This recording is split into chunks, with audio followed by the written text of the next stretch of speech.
Yang terhormat Bapak-bapak, Ibu-ibu, salam Pancasila.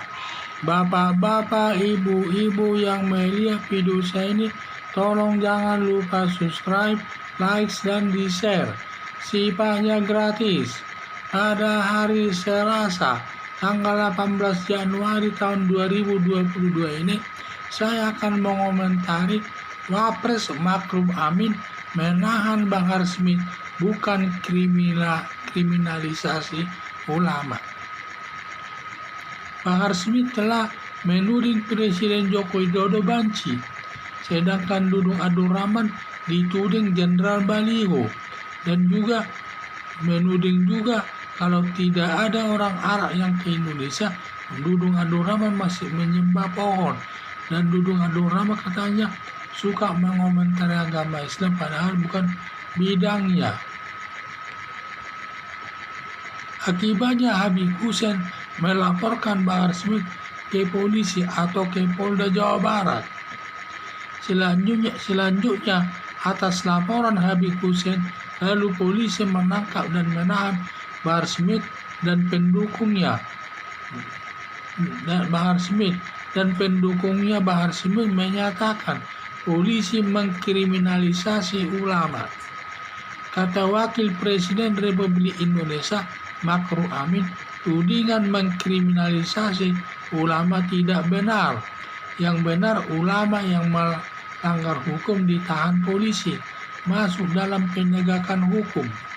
Karena perbuatan Bahar Smith sudah masuk perbuatan kejahatan yang dapat dituntut melanggar pasal 310 KUHP yang ancaman hukumannya 9 bulan dan dapat diterapkan Undang-Undang ITE yang ancaman hukumannya selama 6 tahun.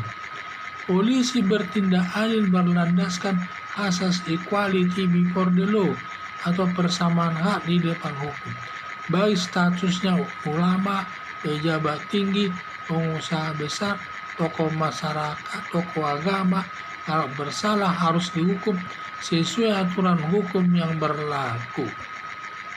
Di depan hukum, semua kedudukan orang sama, biar dia ulama, pendeta, pastor, biksu.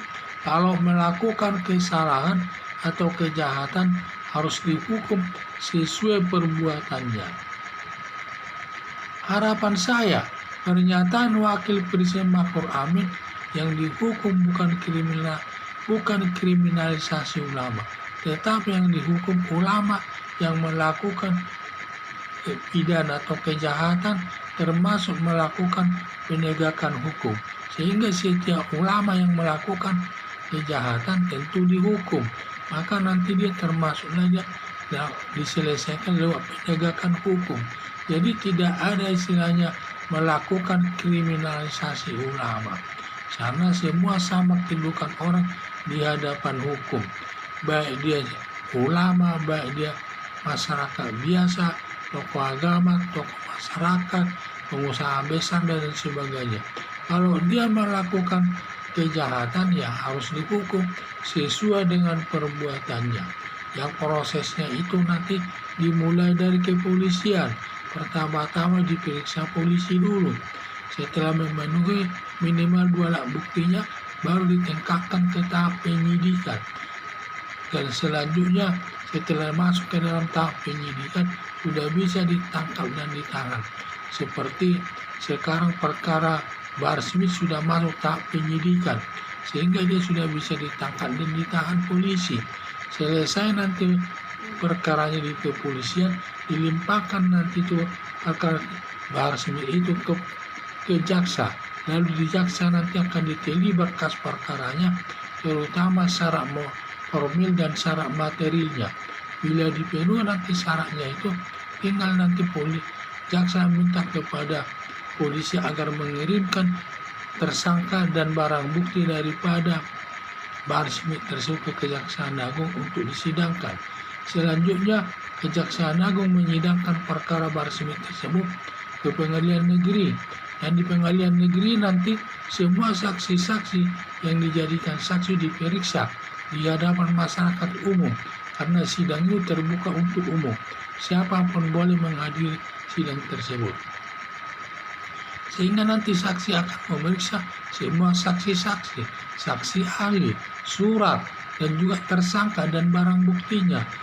Kalau ada keterkaitan satu sama lain, berarti dia sudah memenuhi unsur cukup bukti.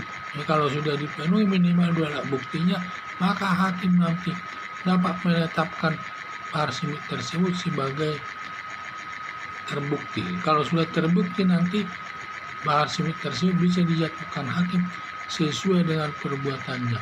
Dan nanti dalam menjatuhkan hukuman tersebut, hakim juga mempertimbangkan alasan pemberat dan meringankannya. Kalau nanti hakim terlalu banyak alasan pemberatnya, bahwa Bahar Smith tersebut banyak alasan pemberatnya, mungkin hakim bisa menjatuhkan hukuman selama 6 tahun. Tetapi kalau alasan meringankan hakim itu banyak atas Bahar Smith tersebut, mungkin hakim nanti bisa menjatuhkan hanya 2 tahun atau 1 tahun atau 3 tahun, tergantung nanti hasil pemeriksaan hakim di muka persidangan tersebut. Sekian dan terima kasih.